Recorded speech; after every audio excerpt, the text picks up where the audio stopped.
Senhoras e senhores, sejam muito bem-vindos a mais um podcast. Na data de hoje, eu tenho a alegria de receber o meu melhor amigo na literatura mundial. Joaquim Maria aceitou gentilmente o nosso convite e, portanto, é o meu entrevistado do dia de hoje. Para você, talvez Joaquim e Joaquim Maria sejam nomes não tão comuns assim. Mas eu falo de Joaquim Maria Machado de Assis, o bruxo do Cosme Velho. Você não pode ver, mas sobre a minha mesa há neste momento 5 obras de Machado de Assis. Eu vejo o Alienista, A Mão e a Luva, Dom Casmurro, Helena, Esaú e Jacó. Pois é, a vida como ela é. Mas, dito isso, hoje nós iremos nos concentrar em A Mão e a Luva. E eu começo fazendo algumas reflexões desta obra. Comecemos da seguinte forma. Quem não padece estas dores não as pode avaliar. Por mais aborrecível que pareça a ideia da morte, pior, muito pior do que ela é a de viver. Este é o começo de uma conversa entre a Luiz Alves, e Luiz Alves vai falar com Estevão sobre o sentimento de Estevão. E Estevão está apaixonado e ele não é correspondido, e há paixão inclusive por Guiomar. Mas o Luiz Alves olha para ele e fala: meu amigo, pelo amor de Deus, nossa, vai morrer por conta de uma mulher agora que não gosta de você? Aí o Estevão disse: morre-se. Quem não padece estas dores não as pode avaliar. Por mais aborrecível que pareça a ideia da morte, pior, muito pior do que ela, é a de viver. Quem não padece estas dores não as pode avaliar. A verdade é que você não pode avaliar a dor do outro se você nunca experimentou uma dor parecida. Você pode ajudá-lo, apoiá-lo, confortá-lo, refletir com ele, procurar fazer com que essa pessoa encontre sabedoria. Mas diminuir a dor do outro, minimizá-la ou ridicularizá-la, quando você jamais experimentou algo parecido, não é uma atitude sábia. A colocação de Estevão é correta. Quem não padece estas dores não as pode avaliar. Preste atenção que ele diz o seguinte: amava-o ela?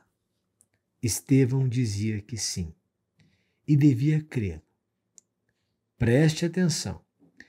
A pergunta é se Guiomar amava Estevão. Olha o que ele diz. Amava-o ela?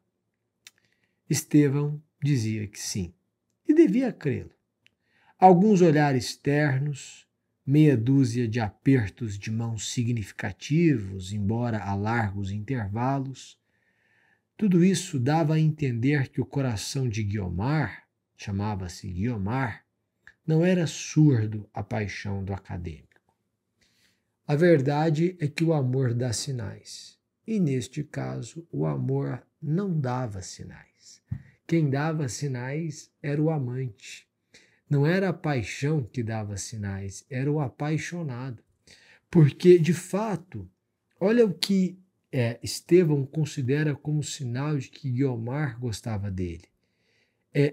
Alguns olhares ternos, alguns. Olhou para ele: oi, como vai? Meia dúzia de apertos de mão significativos para ele, embora a largos intervalos, davam a entender que o coração de Guiomar não era surdo à paixão do acadêmico. E a verdade é que o coração de Guiomar era surdo à paixão do acadêmico. Nós precisamos aprender a distinguir o que é um sinal de que o nosso pleito faz sentido do que é um sinal de que nós queremos um sinal, ou de que nós estamos desejosos daquilo. Eu vou lhe dar um exemplo. O sujeito quer convidar uma mulher para sair. E o nome dela é Maria. E aí ele diz, gente, será que eu mando um convite para uma mensagem para Maria hoje? Eu vou esperar um sinal. Aí ele liga a rádio no caminho para o trabalho. Aí ele diz, estamos aqui diretamente de Santa Maria, onde aconteceu isso e aquilo. Aí ele diz, primeiro sinal, Santa Maria. Aí ele chega e passa em frente à igreja e está tendo na igreja católica, ou ele vai à missa e as pessoas rezam Ave Maria. Aí ele, Ave Maria, mais uma Maria. Preciso de 3. Se houver 3, é porque para eu mandar uma mensagem. E nisso ele abre o Instagram e há uma postagem com uma citação de Mário Sérgio Cortella. Mário não é Maria, mas é Maria no masculino, serve do mesmo jeito. Ele vai lá e manda uma mensagem porque ele acha que vai ser correspondido. A mulher já deu todos os sinais de que ela não quer nada com ele, mas ele teve sinais de que seria bom convidá-la e ele a convidou. Ele teve sinais? Ele não teve sinal algum, gente. O único sinal que você extrai do acontecido é que ele está apaixonado. E aí qualquer coisa vira um sinal. Ligar ao rádio e ouvir que está diretamente de Santa Maria, ir à missa e ao fim da missa o padre rezar uma Ave Maria, entrar no Instagram e ver uma frase de Mário Sérgio Cortella, isso é sinal, gente. Mas a pessoa quer ver como um sinal. E aí ela vai fazer o que ela deseja. É a história do sujeito aqui. A menina cumprimentava ele, mas para ele aquilo era um sinal. Era um sinal? Já ouviu aquele negócio? Olha, eu estou sendo educado, eu não estou te dando mole, não. É mais ou menos isso que Guiomar falaria para ele em uma linguagem atualizada. Fala, meu filho, eu só estou sendo educada com você, eu não estou te dando mole. Mas às vezes a gente fica forçando a existência de sinais que não existem. É preciso ter discernimento para isso. E aí vem a pergunta: como então curar do amor? Ele sofre por amor. Como então curar-se daquilo? E aí Machado diz na voz de Luiz Alves: talvez, interrompeu Luiz Alves, compreendendo que o melhor meio de o curar do amor era meter-lhe em brios o amor próprio. Como é que eu me curo de um amor não correspondido? Meter-lhe em brios o amor próprio. Brios, vergonha. Vergonha na cara. Então a pessoa passa a ter amor próprio.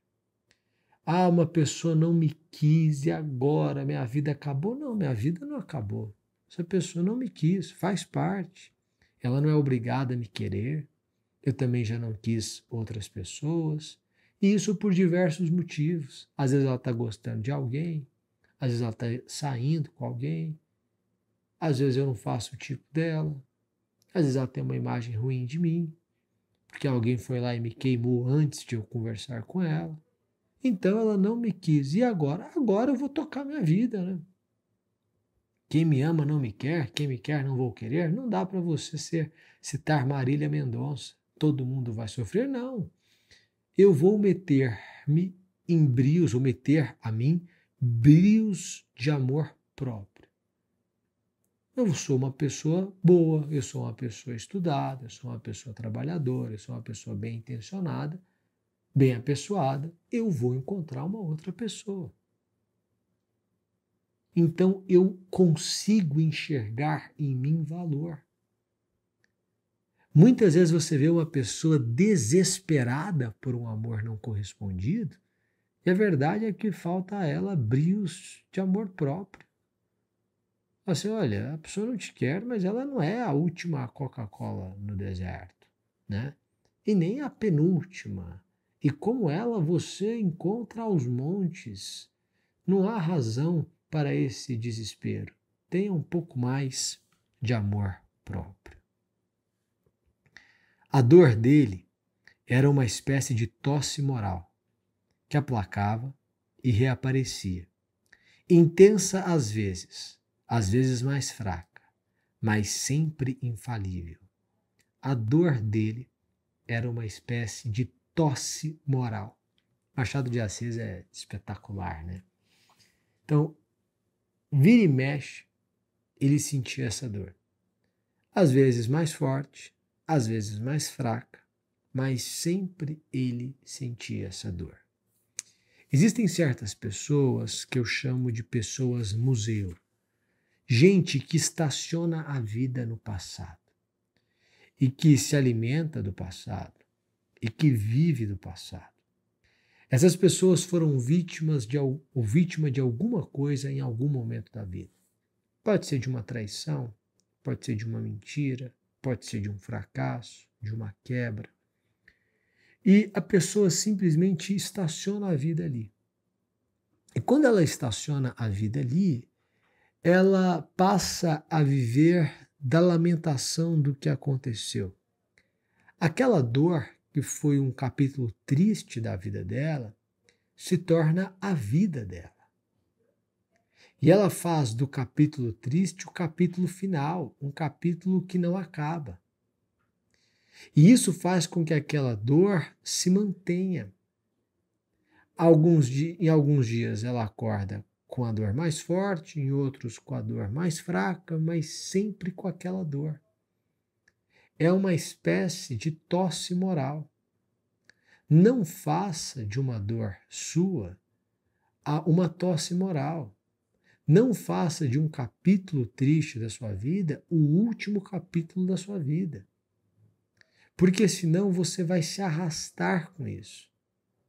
E vai se tornar uma pessoa com essa tosse moral, com essa dor perpétua, com essa tristeza no olhar que é percebida por quem convive com você.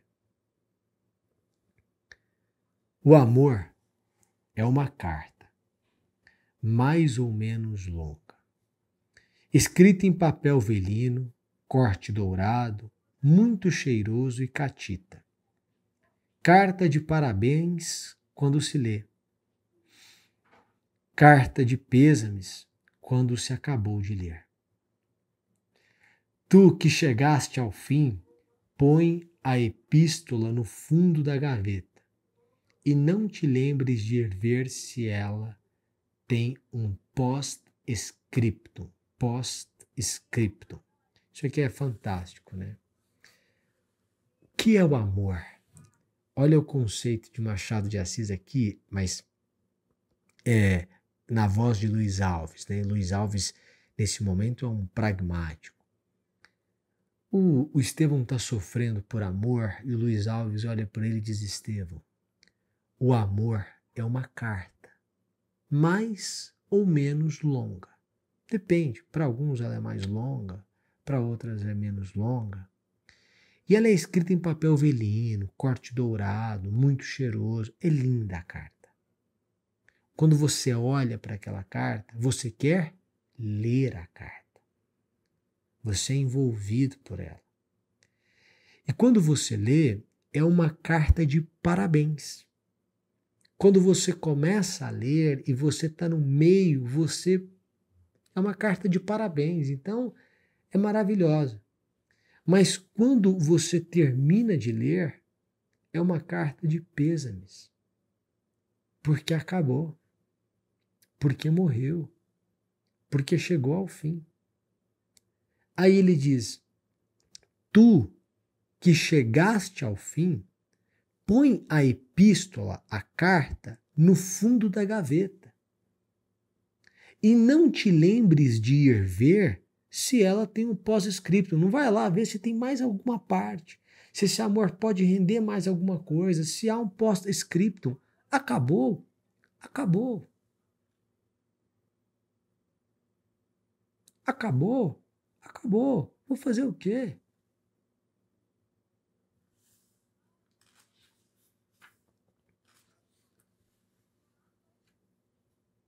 Posto fizesse boa figura na academia, mais prezava do que amava a ciência do direito.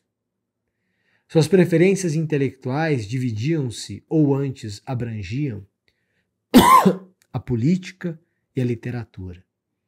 E ainda assim, a política só lhe acenava com o que podia haver literário nela. Tinha leitura de uma e outra coisa, mas leitura veloz e à flor das páginas. Estevão não compreendia nunca este axioma de Lord Macaulay, que mais aproveita digerir uma lauda que devorar um volume. Mais aproveita digerir uma lauda que devorar um volume. Esse trecho aqui é um trecho maravilhoso para quem ama ler. Às vezes a gente lê com pressa, porque a gente quer terminar uma obra, porque a gente quer ler 20 livros em um ano, porque a gente tem a nossa meta. E a gente vai lendo e não vai absorvendo o que a gente está lendo. E aí, Machado de Assis diz, olha, ele lia com pressa, uma leitura veloz. Estevão não compreenderia este axioma de Lord Macaulay, que mais aproveita digerir uma lauda que devorar um volume. É melhor você digerir uma página do que ler um livro. O que a gente faz no Clube dos Pensadores? A gente segue o conselho do Lord Macaulay.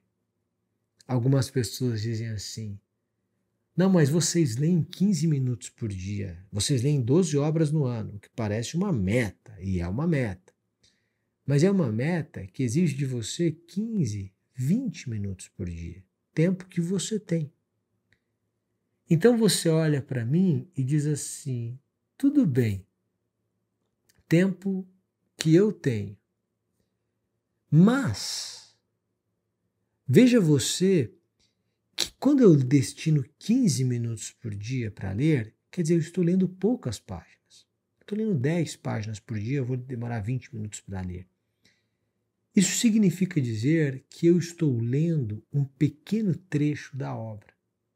Eu não estou devorando a obra, eu estou digerindo a obra.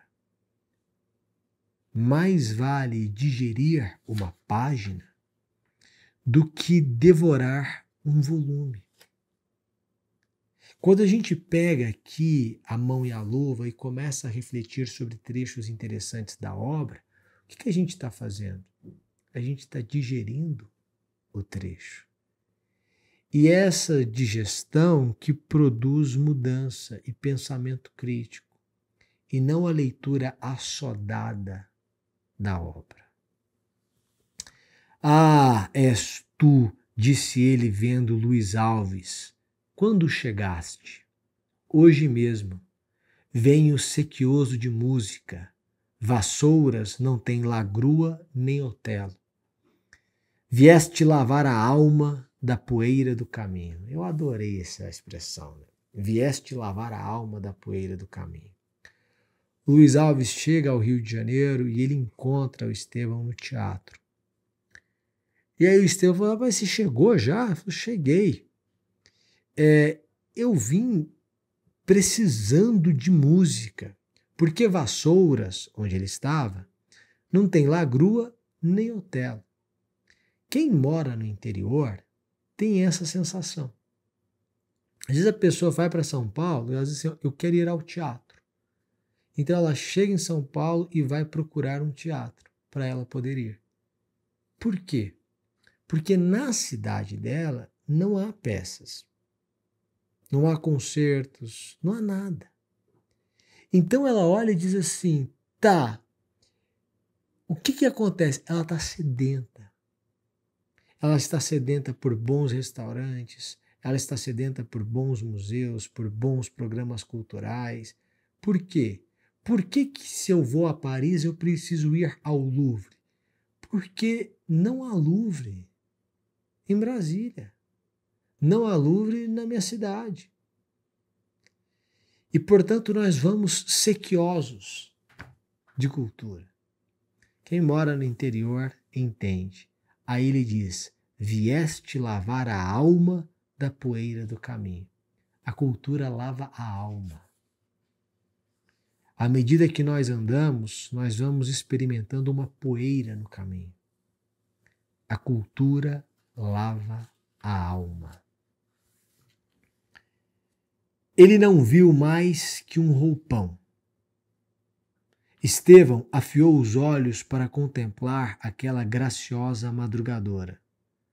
Graciosa ainda ele não sabia se o era, mas assentou que devia ser, justamente porque desejava que o fosse. Olha que maravilhoso, né? Ele era vizinho da Guiomar. Aí o Estevão olha pela janela e vê a Guiomar. Ele diz, ele não viu mais que um roupão, passando assim. Afiou os olhos para contemplar aquela graciosa madrugadora, era muito cedo. Graciosa? Ele poderia dizer que a Guiomar era graciosa? Ele nem a conhecia. Graciosa ele ainda não sabia se o era, mas assentou que devia ser. Justamente porque desejava que o fosse. Gente, é isso. Amei não você. Amei a imagem que fiz de você. Fernando Pessoa vai nos dizer isso. Às vezes nós não amamos a pessoa, mas a imagem que construímos da pessoa. Estevão olha e fala, Guiomar é graciosa. Mas Guiomar é graciosa? Olha, eu vou lhe dizer que Guiomar é graciosa. Mas baseado em quê? Baseado no meu desejo que ela seja assim. Às vezes nós queremos que as pessoas sejam o que elas não são. Ai, eu amo cultura. O meu marido não gosta, mas ele gosta, de alguma forma ele gosta. Não, ele não gosta. Ah, eu conheci um rapaz, ele assim, ele não está trabalhando, ele diz que não está procurando por agora um trabalho, também não está estudando, mas eu tenho certeza que é porque ele é um gênio. Não, ele não é um gênio, ele é um preguiçoso. O que leva você a crer que ele seja um gênio? É o fato de eu desejar que ele seja um gênio. Um comportamento atípico assim deve ser de um gênio. Não, não. Nada indica que ele seja um gênio. Tudo indica que ele seja um preguiçoso. Mas você deseja que ele seja assim, então você vai vê-lo assim. Ergueu-se Estevão de toda a sua estatura elevada e gentil para ver melhor. E ser visto, digamos a verdade toda, aquela desconhecida vizinha. Ele ergueu para ver a vizinha ou para ser visto pela vizinha? A verdade é que para ser visto também. Às vezes você está num lugar que você sabe que uma pessoa está lá e você quer vê-la, mas você também quer ser visto por ela. E, portanto, estes dois desejos, eles coexistem. Uma pessoa descobre ou está num lugar que o ex-namorado está, ou a ex-namorada está, e ele viu, mas já que ele viu, ele quer ser visto também. São desejos que coexistem. Ou ele não gostaria de ter visto e não gostaria de ser visto, mas aconteceu. Os dois desejos coexistem. A primeira coisa que Estevão pôde descobrir é que a vizinha era moça. Via-lhe o perfil. Um perfil correto e puro, como de uma escultura antiga. Via-lhe a face cor de leite, sobre a qual se destacava a cor escura dos cabelos, não penteados de vez, mas frouxamente atados no alto da cabeça, com aquele desleixo matinal que faz mais belas as belas mulheres. Machado de Assis é espetacular, né? Ele diz, quando a mulher é linda, meu amigo, ela acorda e ela tá naquele desleixo, cabelo meio bagunçado, ela só prendeu assim o cabelo frouxamente atado ao alto da cabeça e ela tá ali de roupão. E o pior é que ela está mais bonita do que normalmente. E ele vai dizer: aquele desleixo matinal que faz mais belas as mulheres belas. Como ele escreve bem, né? E claro, aqui há o olhar de Estevão apaixonado, mas há um desleixo matinal que torna mais belas as belas mulheres. Há um desleixo matinal que torna mais belas as belas mulheres. A moça, entretanto, chegando ao fim, parou alguns instantes. Pousou a mão nas costas de um banco rústico que ali havia e enfrentava com outro, colocado na extremidade oposta. A outra mão descaíra-lhe e os olhos também, o que magoou o seu curioso observador. Seriam saudades de alguém? Estevão sentiu uma coisa, a que chamarei ciúme antecipado, mas que na realidade eram invejas da fortuna alheia. A inveja é um sentimento mau, mas nele, que nascera para amar e que, além disso, tinha em si o contraste do nascimento com um instinto, um berço obscuro e umas aspirações à vida elegante, nele a inveja era quase um sentimento desculpável. Primeiro, Machado de Assis olha e diz assim, ele está olhando, o Estevão está olhando a Guiomar. Aí ela para em um banco e de repente ela faz um gesto com a cabeça e com as mãos que parece ser de tristeza. E o Estevão fica enciumado. E aí, Machado de Assis falou, olha, eu vou chamar isso de ciúme antecipado, porque na verdade eles não tinham nada. Mas, na verdade, o que ele sentia era inveja da alheia fortuna, ou seja, da sorte de outro homem. Aí ele diz, gente, por que é uma inveja? Porque ele gostaria que esse homem não fosse amado por ela. Então, que este homem, que nem, em verdade, nem era, não existia aqui nesse momento, mas que esse homem nem fosse amado por ela. Então, a sorte desse homem, ele gostaria que terminasse, que acabasse, que ele experimentasse o fim, o término, a destruição. Então era inveja mesmo, porque ele queria a destruição de um sucesso merecido de outra pessoa. Aí Machado de Assis vai dizer, gente, a inveja é um sentimento ruim. Eu concordo com vocês. Só que nele, que nascera para amar, que tinha essa vontade de amar, esse instinto, ele tinha em si um contraste do nascimento com o instinto. O que é o contraste do nascimento com o instinto? Ele nasceu numa família muito humilde, mas ele tinha um instinto de querer ser grande. Ele diz, um berço obscuro e umas aspirações à vida elegante. Nele, a inveja era quase um sentimento desculpável. Por quê?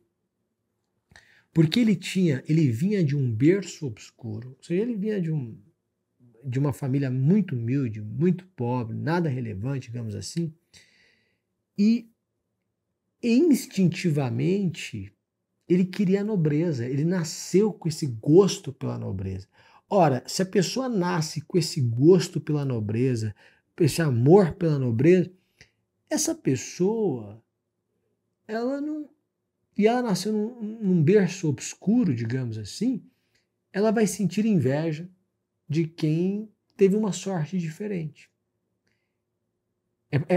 É possível que ela sinta inveja. E que Machado de Assis diz, ela fala, nesse caso, a inveja é um sentimento até desculpável. Vamos imaginar o seguinte, duas pessoas estudam para um concurso e são dois amigos até. Estão estudando ali com afinco e tal. Um deles passa e o outro não. Porque na segunda fase o corte era em 6, um fez 5,95 e o outro fez 6. O que fez 6 passou, virou juízo, o que fez 5,95 foi reprovado. Aí o que fez 5,95 sente inveja. Inveja não é você ficar triste com o sucesso alheio, mas olhando para a sua situação. Essa é a emulação. É você olhar e falar assim, nossa, eu estou triste, o outro passou, eu vejo a fortuna do outro e eu fico triste porque com a minha situação, eu não quero que o outro seja reprovado. Inveja é falar assim, gente, eu gostaria que ele tivesse sido reprovado igual eu, que a gente continuasse junto aqui estudando. Ou nós dois passaríamos juntos, ou nós dois seríamos reprovados. Como ele passou e foi reprovado, eu gostaria que ele tivesse sido reprovado. Isso é inveja. Tá? Tá. A inveja, nesse caso, é um sentimento mau? É. Mas é um sentimento desculpável? É. Por quê? Porque você consegue entender este sentimento no ser humano. É reprovável? Ele deveria pensar diferente? Deveria. Mas você consegue perceber isso. Maravilhosa a obra, né? Poderia ficar aqui durante dias falando de Machado de Assis, das suas obras. É assim que a gente faz no Clube dos Pensadores. Espero que você goste da obra. Eu espero que você tenha gostado deste nosso podcast. E a gente vai continuar recebendo grandes autores aqui. Pode ser que eu receba Machado de Assis de novo, hein? Quem sabe? Grande abraço e uma boa semana.